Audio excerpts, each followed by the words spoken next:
Peer observation is generally acknowledged to be a valuable means of sharing good practice and a significant weapon in any teacher's CPD armoury. I think I might try that. Next time I do something like this, I think I'll try that idea.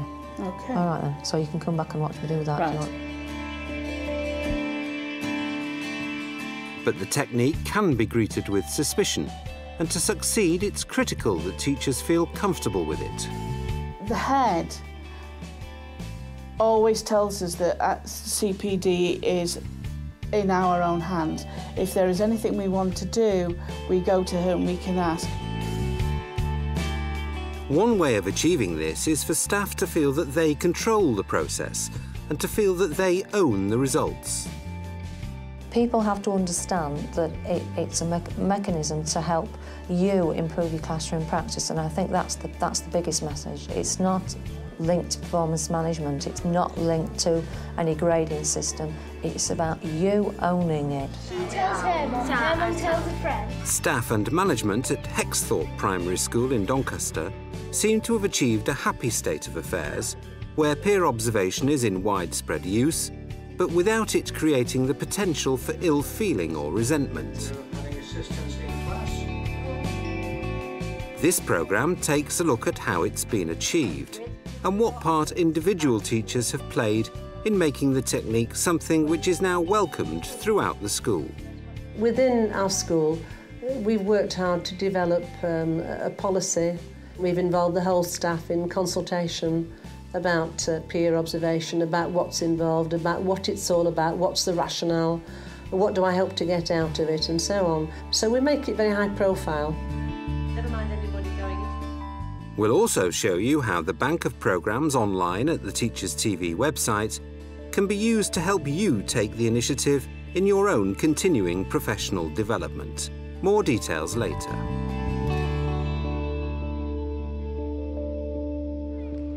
The head teacher at Hexthorpe Primary is a fan of peer observation. We feel if we want to have a quality environment, quality learning, we need to develop our staff to their full potential.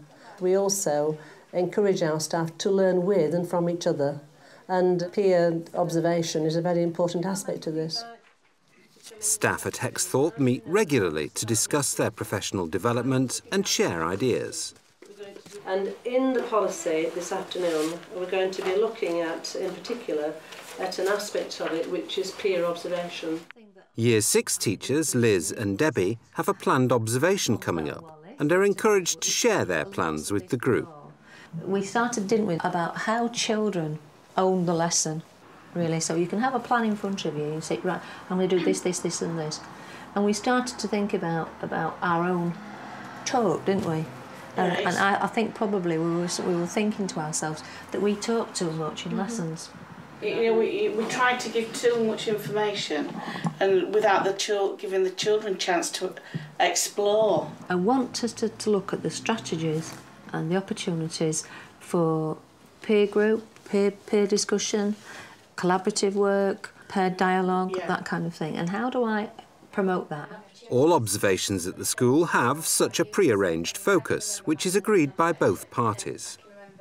We've done a running record of verbal participation for the lesson, so I'm just going to say who's speaking. Have you told the pupils what's happening then? Do you tell them why? I tell them because we want to improve the quality of the learning in the classroom. It also gives children a very sort of important message, doesn't it, about that we continue trying to improve. You know, we're learning all the time. We followed Liz's lesson and her subsequent feedback session with Debbie to see how the policy works in practice. Right, so what we're going to do this morning is we're going to do some follow-up work on bullying. Why do you think we haven't got bullying in our school? Because everyone's got friends, and if they're going to get bullied, they just play with a friend, so then they just stay away from people that are going to bully them. So how did you think the lesson went in regards to what I was looking at, of how much talk time you did and how much talk time the children did? I think I probably talked more than I wanted to do, really, but I'd be interested to tally the minutes up and see what the proportion of teacher time to pupil time was. I think when you look back at it, You actually did less talking than I thought you may do, because once you'd done certain directed questions that you knew would get a response, the children then took over and were the leads. Liz used an imaginary incident of bullying to engage the class in some discussion. OK, then we've got 4 witnesses there to the incident. Can we just have some questioning, please, then, from the audience? What were Julie doing when you walked past? She was whispering to her friends, and then Julie was stood there just picking on her. For me, she's been a facilitator in collecting evidence about my classroom that I'm not always aware of, and from using that evidence I've been able to reflect upon some of the things that went on in the lesson and make positive strategies for improving my teaching and learning. Right, let's do a line-up. If you agree with having a school PE uniform, can you go and stand over there? If you don't agree, can you stand over? And when I discussed it with Liz, she'd already observed them, but just needed somebody to reinforce, say, yeah, that did happen. Well, I just made a note of who answered the questions, and it was really like a 3-to-1 ratio towards the boys. Really? I need to think of strategies for involving the girls more in a collaborative way, but I want it to be more of like a game of netball with people tossing ideas about here, there and everywhere. Do you want to start off that side? And then we'll bounce it backwards and forwards. It would work, because then no one could get picked on because everyone would look the same. The school would have to pay the shop to make it and that stuff. The observation isn't just designed to help the teacher being observed. Just to look at how somebody else gets over something can help me think, well, I could do that. I could use that style or that strategy to get over a particular point. I think it's very, very good that you can go in and observe people right throughout the school and pick up different strategies from every person that could impact on your own teaching to make it better. The process doesn't end at the feedback. It's formally attached to a monitoring file, a working document that staff can continually refer back to see how their practice is developing. They're actually used to enhance and make our teaching better, so that Liz will now go away and work on strategies for getting girls more involved in the questioning and answering. And then later on I'll go back and see if these strategies have actually impacted within the class. So how have staff at Hexthorpe become comfortable with the process? It takes a long time, you know, for the school to arrive at a point when people feel at ease, if you like, with peer observation. And I remember saying to staff, from now on, every classroom door must remain open. You know, we want to have an open school where we're not afraid to walk in and out of each other's classrooms. And that was a good starting point. Nobody here is afraid to go in any other's classrooms, even in Year 6 now. Not now, Liz. Not now. Not now, excuse me. Not now. Not now. Because the culture of the school is, I'm not afraid. In order to reassure staff, the peer observation has a contract agreed in advance. You have to have very clear guidelines. For instance, who owns the evidence that the observer collects during the observation? It's quite clearly stated in our contract that it's the property of the person who's being observed. So people know that it's not going to be used in a non-constructive way, and that there's no hidden agenda. It's a difficult situation, isn't it? Because you've got to tell someone, but while you're doing it, you can't let anyone see you do it because she might bully you. But then if she bullies you, you can just tell. Agreeing time to have effective feedback, agreeing the length of the lesson, the focus. So if somebody's coming to look at your lesson and they're looking at questioning skills, they're not going to start in the feedback talking about behaviour in the class, because that wasn't part of the contract. Teachers can sometimes feel threatened by the peer observation process. How has the school managed to avoid this pitfall?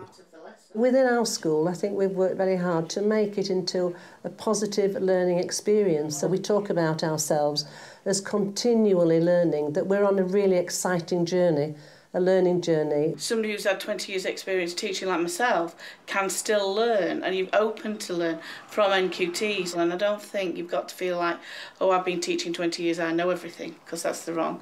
It's, I can learn from anybody. To have somebody say, look, if you just focus on these two things, we can work on the rest later, it allows you to see progress and see success, which is what we're asking the children to do all the time. And so we're doing nothing different to them than what we're doing to ourselves. If you're somebody who feels that you'd like to be observed but you're not sure how it's going to work out, it's to get somebody who you're comfortable with and just say, I'm not sure if I'm doing this very well, could you come in and watch? And do it on an informal basis then, rather than with a notebook and pen like you do in an Ofsted. Allowing the whole staff to be involved in the development of the policy is also seen as crucial to its success. We talk about it often, and you revise it and you amend it, and you take on board other people's ideas about how it might be improved.